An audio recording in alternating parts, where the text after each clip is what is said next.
여러분들 기도해 주셔서 잘 다녀왔어요.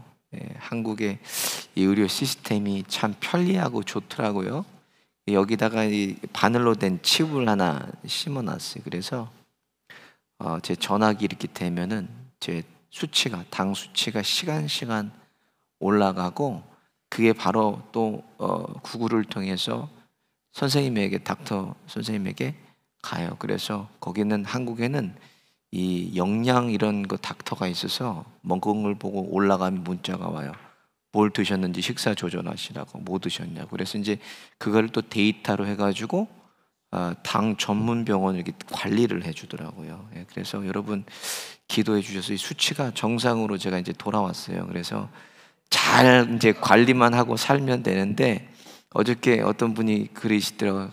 아이고, 그거 목사님한테 얘기하자면 당 올라가면 안 돼. 여러분들도 저를 위해서 기도해 주시고, 또 제가 당이 이렇게 확 올라가지 않도록 여러분 감사합니다. 이스라엘은요 신정 국가예요. 그래서 사람의 왕이 필요 없어요. 근데 사사기 때부터 계속 이스라엘이 요구했던 게 누구예요? 사람의 왕을 요구했습니다. 하나님이 다스리시고 통치하시는데도 사람의 왕을 이스라엘이 계속 요구합니다. 이스라엘이 왕이 없으므로 자기 소견에 옳은 대로 왕 달라 이거예요, 하나님한테. 그래서 하나님께서 사무엘상에 이스라엘의 왕을 주세요. 상하가 뭐예요? 왕을 이스라엘에 주었을 때 이스라엘이 어떻게 망하는지가 이 사무엘 상하에 기록된 거예요. 근데 이스라엘이요 왕을 요구할 것을 하나님은요 이미 출애굽부터 알고 계셨어요. 성경에 보면 신명기 17장 14절을 보면 이렇게 기록이 되어 있어요. 내가 내 하나님 여호와께서 내게 주시는 땅에 이르러서 그 땅을 얻어 거할 때 만일 우리도 우리 주위의 열국같이 우리 주 위에 왕을 세우리라 뜻이 나거든 그랬어요. 왕을 세우고 싶은 마음이 이제 가나안 땅에 들어가면 있을 거라고 하나님 말씀하시면서 15절부터 세 가지를 금하십니다. 뭐를 금하나? 반드시 내 하나님 여호와의 택하신 자를 내 위에 왕으로 세울 것이며, 내 위에 왕을 세우려면 내 형제 중에서 한 사람으로 할 것이요 너 형제 아닌 타국인을 위해 내 위에 세우지 말 것이며, 왕된 자는 말을 많이 두지 말 것이요 말을 많이 얻으려고 그 백성을 애굽으로 돌아가게 말 것이니, 이는 여호와께서 너희에게 이르시기를 너희가 이후에 그 길로 다시 돌아가지 말 것이라 하였으며, 아내를 많이 두어서 그 마음이 미혹되게 말 것이며, 은금을 자기를 위하여 쌓지 말 것이니라. 세 가지를 금하셨다는 거예요. 병마를 두지 말라는 거예요. 병마. 아내를 많이 두지 말고, 마지막으로 은금을 자기를 위해서 두지 말라고 하나님께서 말씀하셨어요. 근데 이스라엘이 어떻게 해요? 왕을 세워놓으니까 이 세 가지를 다 어겨버립니다.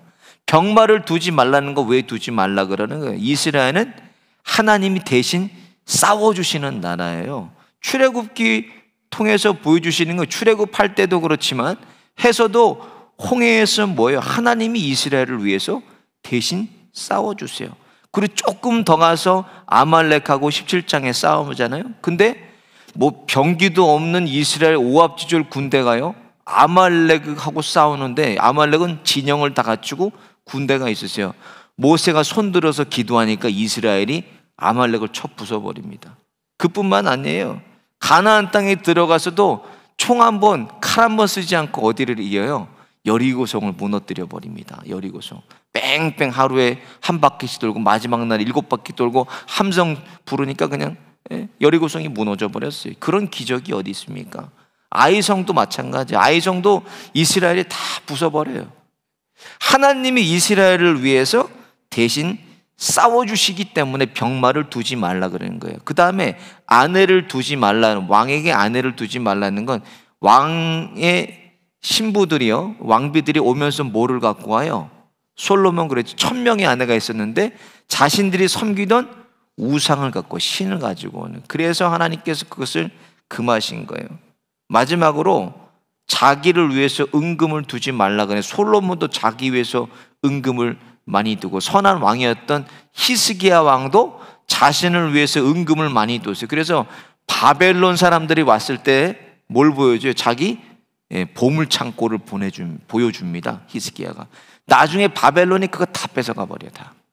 그래서 하나님께서 자기를 위해서 은금을 두지 말라 그랬는데 다 이스라엘이 어겨버려요. 그러니까 하나님의 주권과 통치로 이스라엘을 다스려야 되는데 이스라엘 역사의 흐름을 보면 왕정 시대나 사사기 시대나 똑같은 흐름이 이어지고 있다는 거예요.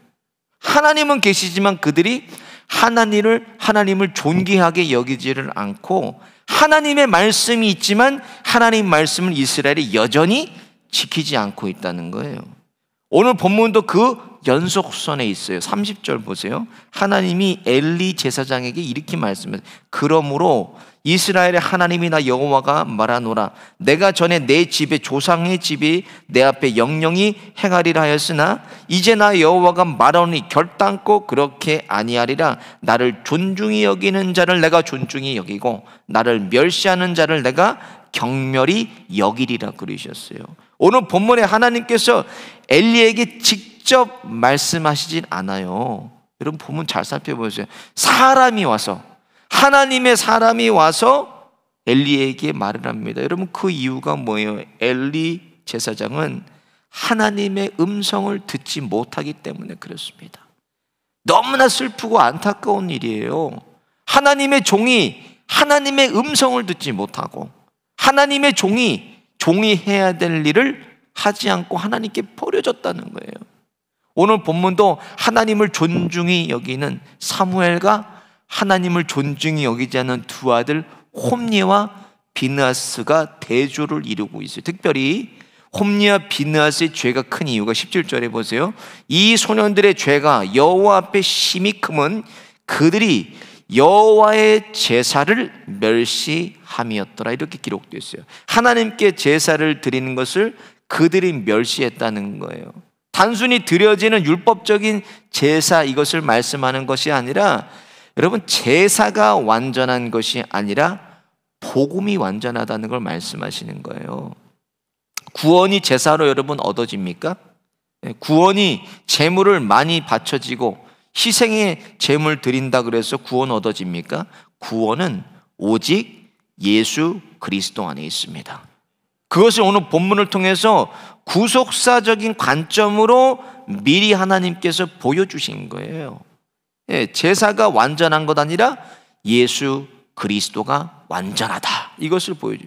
오늘 사무엘과 엘리 두 아들을 비교하면서 말씀하신 것이 있어요. 35절 보면 내가 나를 위하여 충실한 제사장을 일으키리니 이 사람은 내 마음 내 뜻대로 행할 것이라. 내가 그를 위하여 견고한 집을 세우리니 그가 나의 기름 부음을 받은 자 앞에서 영구히 행하리라. 여러분 이게 누구예요? 이게 바로 예수 그리스도예요. 예수 그리스도에 대한 것을 구속사적인 관점으로 하나님께서 미리 말씀해 주신 거예요. 오늘 본문을 통해서. 오늘 본문은 두 가문에 대한 얘기잖아요. 사무엘의 가문과 홈니와 비느하스, 이 엘리의 가문에 대한 얘기입니다. 이것을 통해서 망하는 자녀와 축복의 자녀의 차이를 알 수가 있어요. 망하는 자녀와 축복의 자녀의 차이가 무엇인가? 먼저요, 복을 받는 습관들이 있다는 거예요. 여러분 잘 보세요. 복을 받는 습관. 사람들마다요 자기 습관 가지고 다 살아가요. 그렇죠? 오늘 본문도 보면 12절에요. 엘리의 아들들이 불량한 자라 여호와를 알지 아니하더라. 이렇게 기록되어 있는데요, 하나님을 몰라서 이들이 알지 못하는 것이 아니라 어려서부터 그들이 성경 본문을 보면 하나님을 인정하지 않았다는 거예요. 그러니까 13절에 그 제사장들이 백성에게 행하는 습관은 이러 습관이라고 돼 있어요. 곧 아무 사람이 제사를 드리고 그 고기를 삶을 때 제사장의 사환이 손에 새 갈고기를 가지고 와서 이렇게 시작이 됐는데 홈니와 비느하스의 악한 습관에 대한 얘기가 기록되어 있습니다. 뭐예요? 하나님 앞에 제물을 바치기도 전에 삶는데 가지고 와가지고 갈고리 가지고 제물을 긁어다가 지들 마음대로 갖다가 먹습니다. 하나님께 바쳐지기도 전에 제물에 손을 대와서 제사장의 몫을 달라고 생고기를 기름을 드리는 거 아니? 제사가 기름을 태워서 하나님께 드리는데 기름을 태우기도 전에 그들이 와가지고 사한 번에서 우리 제사를 우리 제물을 달라고 해서 가져가 버려요. 아주 이들에게 죄에 대한 습관이 있었다는 거, 이 아들에게. 그러니까 17절 18절을 보겠습니다. 이 소년들의 죄가 여호와 앞에 심히 크면 그들이 여호와의 제사를 멸시함이었더라. 그리고 18절 보세요. 사무엘이 어렸을 때 세마포 에봇을 입고 여호와 앞에 섬겼더라. 대조를 이루고 있어요. 사무엘에 대한 이야기로 바로 이어집니다. 사무엘은 어려서부터 제사장의 옷을 입었다고 기록됐는데, 그것은 입다라는 것은 뭐예요? 하나님의 말씀을 어려서부터 그가 배웠다는 거예요. 말씀을 배울 때 입는 옷이에요. 그 옷이, 제사장들이. 사무엘상 12장에 보면요, 범죄한 사울왕을 또 그 백성들을 향해서 뭐라고 사무엘이 얘기해요? 나는 너희를 위하여 기도하기를 쉬는 죄를 여호와 앞에 결단코 범하지 않겠다. 기도하기를 쉬는 거를 죄로 여겼어요, 사무엘은. 그러니까 어려서부터 어떤 습관이 있었습니까? 하나님 앞에 기도하는 습관이 그에게 있었다는 거예요. 기도하기를 쉬는 것이 사무엘에게는 죄로 여길 만큼 그에겐 기도하는 것이 거룩한 습관이 됐습니다. 여러분, 미국의 경제뿐만 아니라 사회 전반적으로 유대인들이 다 잡고 해도 과언이 아니에요. 그런데요, 유대인들의 부자가 되는 이유를, 이거 저널을 보니까 이렇게 돼 있더라고요. 그들은 지속적인 경제 교육에 있다 그래요.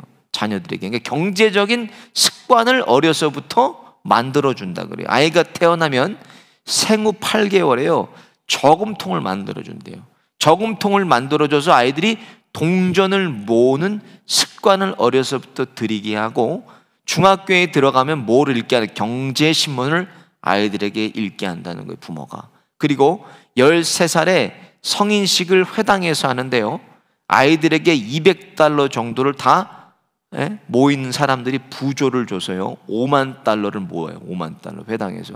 어른들이 $50,000를 모아줘서 뭘 사나? 13살짜리 아이들을 대신해서 주식을 사줍니다. 주식을. 그 주식을 사가지고 그것을 아이들이 대학을 졸업하고 사회로 나갈 때 관리해서 뭘 얼마나 만들어? 약 $150,000를 만들어준다. 목돈을 만들어줘요. 그러니까 다른 사람들보다 10수년을 더 먼저 재테크를 시작하게 한다는 거예요. 그러니까 계속 부자가 될 수밖에 없어요. 유대인들은 어려서부터 자녀들에게 경제적인 습관을 들이게 하고 교육시키고 돈을 관리하는 것도 습관을 들이게 한다는 거예요. 그러니까 유대인들을 당할 수가 없는 거예요. 복을 받고 저주받는 것도 모두 우리들의 거룩한 습관에 달려 있습니다. 모든 것이 근원 되시는 하나님께서 다 오는 거예요.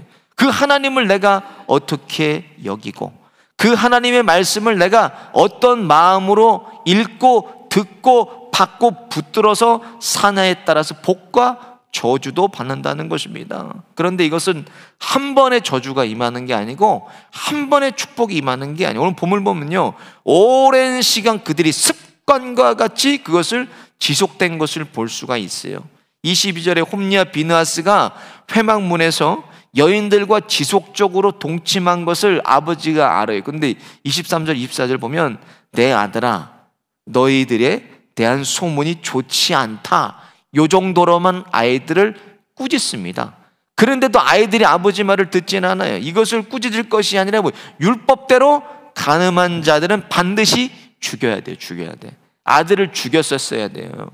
레위인이라도 아버지는 그냥 꾸짖으면 안 돼요. 말씀대로였으면 아들들을 죽였어야 돼요. 25절, 그들의 아비의 말을 듣지 아니하였으니 이는 여호와께서 그들을 죽이기로 뜻하셨습니다. 아버지가 죽이지 않으니까 이제 뭐예요? 하나님이 그들을 죽이기로 뜻하셨다는 거예요. 홈리와 비느하스는 결국 그들의 죄의 습관 때문에 죽었어요. 우리들의 거룩한 습관이 우리의 가정도 살리고 자녀도 살리고 하나님의 교회도, 더 나아가서 우리의 민족과 열방을 살린다는 거예요. 두 번째로, 누구 앞에 사는가에 따라서 축복과 저주가 결정이 된다는 거예요. 오늘 본문 21절 보겠습니다. 시작. 여호와께서 한나를 권고하사 그로 잉태하여 세 아들과 두 딸을 낳게 하셨고, 아이 사무엘은 여호와 앞에서 자라니라. 이렇게 여호와 앞에서, 사무엘은 하나님 앞에서 그가 자랐다고 기록이 돼 있어요. 이것은 뭐예요? 우리가 말하는 신전 의식을 가지고 살았다는 거예요. 신전 의식. 내가 하나님 앞에 있다는 생각을 하고 사무엘이 어려서부터 자랐습니다. 하나님이 계시든 안 계시든 이건 중요한 게 아니에요. 내가 하나님 앞에 지금 서 있다고 생각하는 거, 이게 신전 의식입니다. 요셉이 이야기도 마찬가지. 요셉의 이야기 보면요, 창세기 39장에요 보디발 장군의 아내가 집에 요셉과 자기밖에 없다고 그를 동침하자고 유혹합니다. 근데 요셉이 뭐라 그러나, 하나님이 계시든 안 계시든 요셉은 이렇게 얘기해요. 내가 어찌 이 큰 악을 행하여 하나님께 득죄하리이까 그래요. 보디발 장군의 아내에게는 요셉과 자기가 단둘이었지만 요셉의 눈에는 누가 더 계셨어요? 하나님 한 분이 더 계셨다는 거예요. 내가 어찌 하나님 앞에 득죄하리이까. 보디발 장군의 아내는 그거를 보지 못했어요. 그리고 억울하게 요셉이요 겁탈 미수로 감옥에 갇혀요. 근데요, 성경에 이렇게 기록돼요. 겁탈했다고 이제 거짓말을 하잖아요, 요셉에게. 그래서 감옥에 갇히는데 창세기 39장 23절에 보면, 이는 여호와께서 요셉과 함께 하심이라 여호와께서 그의 범사에 형통케 하셨더라 그랬어요. 감옥에서도 형통케, 감옥에서도. 반면에 하나님께서 죽이기로 뜻하신 홈리와 비느하스를 보세요. 여러분 13절부터 한번 쭉 읽어보세요. 어디를 봐도 그들이 하나님 앞에 있다는 것을 찾아볼 수가 없어요. 하나님 앞에서가 아니라 하나님을 아예 의식하지를 않고 살아요. 의식하지를 않고. 하나님께서 율법으로 제사장이 거둘 음식을 정하셨음에도 불구하고 13절 보면 갈고리 가지고 마음대로 긁은 대로 잡혀서 그냥 먹고, 하나님께서 받으셨을 때 기름을 자기들이 먼저 가서 취해서 가서 먹고, 이것은 율법으로도 그만 도둑질이에요. 도둑질. 여러분, 하나님의 것을 그들이 도둑질한 죄예요. 그 아들들이 범한 죄가 하나님의 것을 도둑질했어요. 여러분 생각해 보세요. 도둑질이라는 거 어떨 때 도둑질합니까? 주인이 있을 때 도둑질해요? 여기 앞에 보고 있는데 이렇게 가지고 그렇게 도둑질하는 사람은 없어요. 주인이 없을 때 그것을 살짝 몰래 가져가는 게 도둑질이에요, 안 볼 때. 그런데 이들이 도둑질했다는 것은 하나님 앞이라는 것을 아예 인식하지 않고 살았다는 거예요. 하나님 아예 무시하고 살았다는 거예요. 전 오늘 이 말씀 준비하면서 너무 정말 제가 가슴이 아파서 울었어요. 목사가 볼 때 너무 가슴이 아파요. 이 얼마나 가슴 아프고 불행한 일이에요. 오늘날로 말하면 목사예요, 목사. 저 같은 목사인데 하나님을 아예 모르고 세상 사람들보다 더 악하게 산다는 것이 얼마나 이것이 목회자로 큰 저주입니까? 저와 여러분의 오늘 하루도 어디에 있어요? 하나님 앞에 우리가 서 있으면,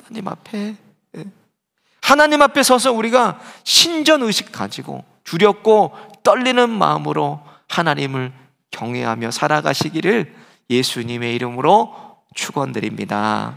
오늘 말씀 생각하시면서 함께 찬양하겠습니다.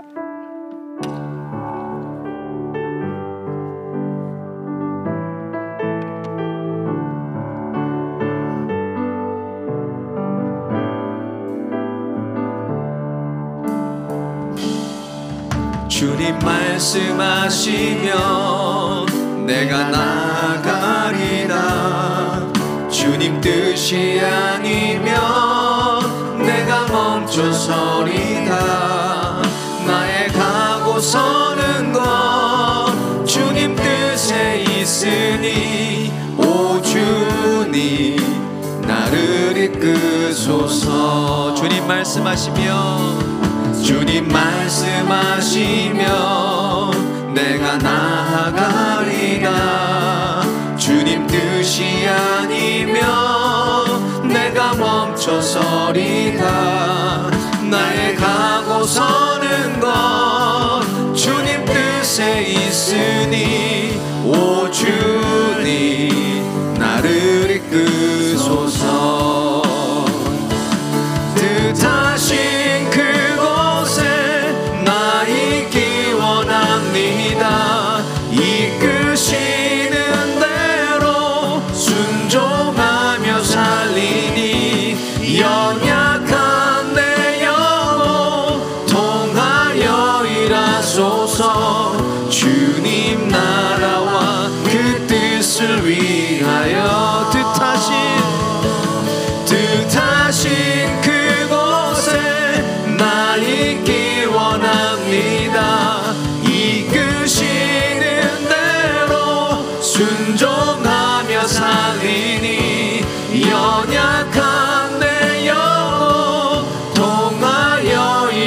일하소서. 주님 나라와 그 뜻을 위하여 오 주님 나를 이끄소. 다시 한번 찬양합니다. 주님 말씀하시면, 주님 말씀하시면 내가 나가리다. 주님 뜻이 아니면 내가 멈춰서리다. 나의 가고 서는 것 주님 뜻에 있으니 오 주님 나를 이끄소서. 주님 말씀하시면, 주님 말씀하시면 내가 나아가리다. 주님 뜻이 아니면 내가 멈춰서리다. 나의 가고 서는 것 주님 뜻에 있으니 오 주님 나를 이끄소서. 뜻하신 그곳에 나 있기 원합니다. 이끄시는 대로 순종하며 살리니 연약한 내 영혼 통하여 일하소서. 주님 나라와 그 뜻을 위하여 뜻하신 그곳에 나 있기 원합니다. 이끄시는 대로 순종하며 살리니 연약한 내 영혼 통하여 일하소서. 주님 나라와 그 뜻을 위하여 오 주님 나를 이끄소서. 오 주님 오 주님 나를 이끄소서. 우리 말씀 생각하면서 함께 기도하겠습니다. 하나님, 거룩한 습관을 들이게 하여 주옵소서. 하루 시작을 하나님 말씀으로 시작하게 하시고 모든 일에 기도로 풀어가는 거룩한 습관 들이게 하여 주시고 하나님 앞에 신전의식 가지고 오늘도 하나님을 경외하며 살아가게 하시고 말씀에 기록되어 있는 복을 순종하며 모두 받아 누리는 개인과 자녀와 우리 실로암 교회 되게 하여 주옵소서. 주여 한번 부르짖고 함께 기도합니다. 주여